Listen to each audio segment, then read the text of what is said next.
یاد رہے کہ آیت الکرسی بہت ہی مبارک اور عظیم آیت ہے، اس میں اعظم موجود ہیں۔ پیارے بھائیوں، اسم اعظم میں اللہ تعالیٰ نے کیا طاقت اور کیا کمالات رکھے ہیں، اس بارے میں ہم بات کریں گے، لیکن پہلے آپ کو اس وظیفے سے جڑی کارگزاری سناتے ہیں اور وظیفے کا طریقہ بھی بتاتے ہیں۔ یہ کارگزاری ملاحظہ فرمائیے جو ایک فیملی نے یوں بیان کی: ہمارے گھر میں اکثر اتنی بدبو آتی جیسے کوئی جانور مرا ہوتا ہے، پر ڈھونڈنے پر کچھ بھی نہ ملتا۔ بچے دوسرے دن بیمار رہتے، کاروبار میرا بند ہونے کو تھا، کچھ سمجھ نہیں آ رہا تھا کہ کیا ہو رہا ہے۔ میرے لیے سب سے بڑی پریشانی یہ تھی کہ ہماری اولاد ہمارا کہنا نہیں مانتی تھی، ہر بات پر وہ انکار کر دیتی، ان کو ڈانٹ سے بھی کچھ اثر نہیں ہو رہا تھا۔ ایسا پہلی بار ہوا کہ ہماری اولاد ہمارا کہنا نہیں مانتی۔ یہ پریشانی اندر ہی اندر کھائے جا رہی تھی۔ کسی اللہ والے نے بتایا کہ تمہارے گھر میں اثرات ہیں۔ انہوں نے بتایا کہ اگر بچہ آپ کا کہنا نہیں مان رہا تو سوتے وقت بچے کے سر پر ہاتھ رکھے اور 5 بار یہ آیت پڑھے، انشاءاللہ بچہ کہنا مانے گا اور گھر کے سارے نظام بھی سیدھے ہونا شروع ہو جائیں گے۔ ہم نے ایسا ہی کیا۔ الحمدللہ وہ دن آج کا دن ہے۔ ہماری اولاد اتنی نیک ہو چکی ہے کہ ہماری بات کے علاوہ اور کوئی بات نہیں کرتی، ہمارا کہنا مان رہی ہے۔ پیاری بہنوں اور پیارے بھائیوں، آپ نے ملاحظہ کیا کہ اس وظیفے کی کیسی برکات ہیں۔ وظیفے کا مکمل طریقہ ملاحظہ فرما لیجیے۔ پیارے بھائیوں، یہ وظیفہ بہت ہی آسان ہے، مختصر۔ ناظرین، درود شریف کی بہت برکت ہے۔ نبی کریم صلی اللہ علیہ وآلہ وسلم فرماتے ہیں کہ اگر بندہ دعا کرے اور وہ درود نہ پڑھے تو اس کی دعا زمین اور آسمان کے درمیان لٹکی رہتی ہے، لیکن اگر کوئی درود پڑھ لے اور اس کے بعد دعا کرے تو اللہ تعالیٰ اس کی دعا کو ضرور قبول فرماتے ہیں۔ نبی کریم صلی اللہ علیہ وآلہ وسلم فرماتے ہیں عرش کے نیچے ایک فرشتہ ہے جس کا سر عرش سے لٹکا ہوا ہے، تسرا میں ہے۔ اس کا ایک بازو مشرق کی طرف ہے اور دوسرا بازو مغرب کی طرف ہے۔ جب کوئی بندہ مومن نبی کریم صلی اللہ علیہ وآلہ وسلم پر محبت کے ساتھ درود پاک پڑھتا ہے تو اللہ اس فرشتے کو حکم دیتے ہیں کہ وہ نور کے دریا میں غوطہ لگائے، تو فرشتے نور کے دریا میں غوطہ لگاتا ہے اور باہر آنے کے بعد اپنے پیروں کو جھاڑنے لگتا ہے۔ نبی کریم صلی اللہ علیہ وآلہ وسلم فرماتے ہیں جب وہ اپنے پیروں کو جھاڑتا ہے اس کے پیروں سے نور کے قطرے گرتے ہیں اور ہر قطرے سے اللہ تعالیٰ فرشتے پیدا فرماتے ہیں، اور جتنے ہزاروں لاکھوں کروڑوں فرشتے پیدا ہوتے ہیں تو وہ سب کے سب قیامت تک اس کا نام لے کر مغفرت کی دعائیں کرتے رہتے ہیں جس کے درود سے وہ پیدا ہوئے ہیں۔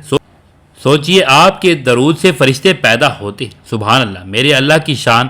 جب آدم علیہ السلام اور اماں حوا علیہ السلام کا نکاح ہوا تو اللہ نے کہا آدم نکاح کے بعد میرے محبوب پر مہر کے طور پر درود پڑھو۔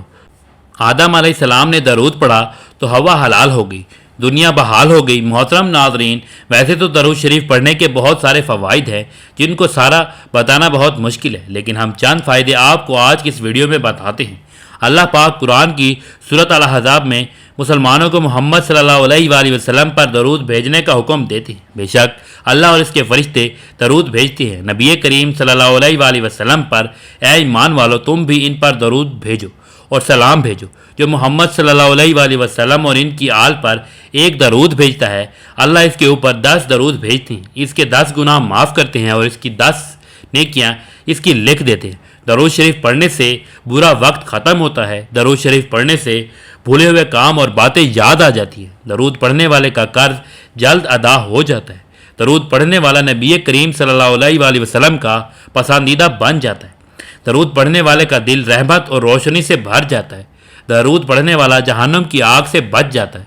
درود پاک کو لگاتار پڑھنے سے سبھی جائز دعائیں پوری ہو جاتی ہیں۔ درود پڑھنے والے کے دل میں اللہ اور محمد رسول صلی اللہ علیہ وآلہ وسلم کے لیے محبت پیدا ہوتی ہے۔ درود شریف گناہوں کا کفارہ ہے۔ درود شریف سے عمل پاک ہوتا ہے۔ درود شریف سے آنکھوں کو نور ملتا ہے۔ درود شریف پڑھنے سے جنت کے درجات بلند ہوتے ہیں۔ یہ عمل بندے کو جنت کے راستے پر ڈال دیتا ہے۔ درود شریف پڑھنے کی وجہ سے بندہ آسمان اور زمین میں قابل تعریف ہو جاتا ہے۔ درود شریف پڑھنے والے سے آپ صلی اللہ علیہ وآلہ وسلم محبت فرماتے ہیں۔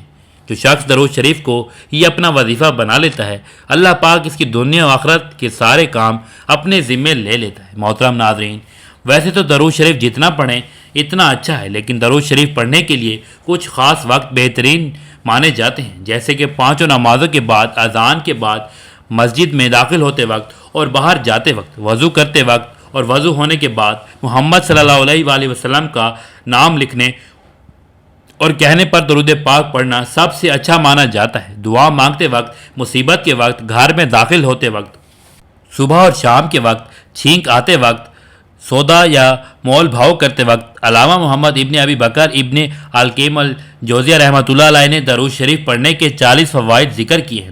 ذیل میں ان کا تذکرہ کیا جاتا ہے۔ درود شریف پڑھنے سے اللہ تعالیٰ کے حکم پر عمل ہوتا ہے۔ نبی کریم صلی اللہ علیہ وسلم پر درود بھیجنے میں اللہ تعالیٰ کی موافقت ہوتی ہے۔ فرشتوں کے درود بھیجنے کے عمل میں بھی یہ بندہ شامل ہو جاتا ہے۔ ایک مرتبہ درود شریف پڑھنے والے پر اللہ تعالیٰ کی 10 رحمتیں نازل ہوتی ہیں۔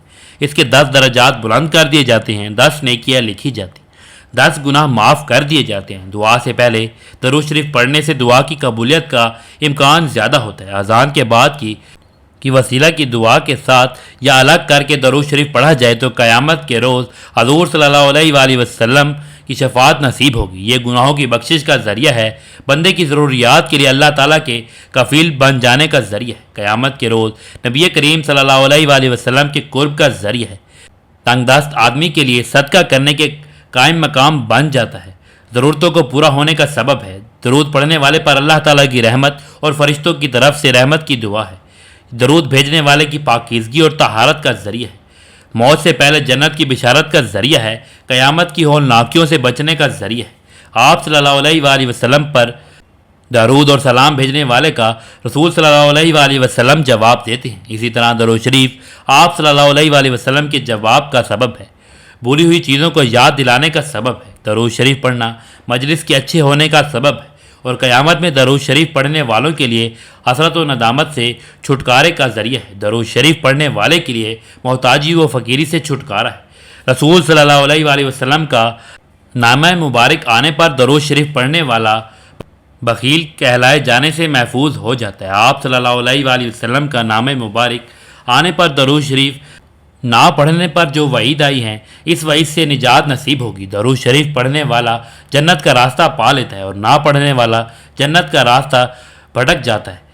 ایسی مجلس جس میں اللہ اور اس کے رسول صلی اللہ علیہ وسلم کا ذکر ہو، اس میں اللہ کی تعریف اور آپ صلی اللہ علیہ وسلم پر درود ہو تو وہ مجلس بابرکت ہوتی ہے۔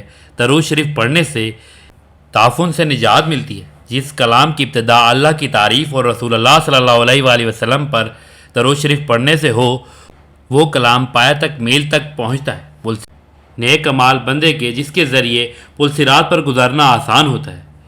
درود پڑھنے والا دل کی سختی سے محفوظ ہو جاتا ہے۔ آسمان و زمین والوں میں سے اس درود شریف پڑھنے والے پر اللہ رب العزت اپنی رحمت حسنی نازل فرماتے ہیں۔ درود شریف پڑھنے والے کی شخصیت، اس کے عمل اور اس کی عمر اور اس کے کام کاج میں برکت آتی ہے۔ درود شریف پڑھنے والے پر اللہ تعالیٰ کی رحمت متوجہ ہوتی ہے۔ درود شریف پڑھنا نبی کریم صلی اللہ علیہ وسلم سے دوام محبت اور اس کے بڑھنے کا ذریعہ ہے۔ نبی کریم صلی اللہ علیہ وسلم کی اس درود شریف پڑھنے والے سے محبت کا ذریعہ ہے۔ یہ بندے کی ہدایت اور دل کی زندگی کا ذریعہ ہے۔ اس کے ذریعے بندے کا نام اور تذکرہ حضرت محمد صلی اللہ علیہ وسلم کے سامنے کیا جاتا ہے۔ پل صراط پر ثابت قدمی اور اسے کامیابی سے گزرنے کا ذریعہ ہے۔ درود پڑھنے والا بہت تھوڑی ہی صحیح مگر حضور صلی اللہ علیہ وسلم کا حق ادا کرنے اور حضور صلی اللہ علیہ وسلم کی وجہ سے جو احسانات اللہ نے ہم پر کیے ہیں، ان پر شکر کی کوشش کرتا ہے۔ اس سے اللہ کا ذکر اور اس کا شکر بھی ادا ہو جاتا ہے۔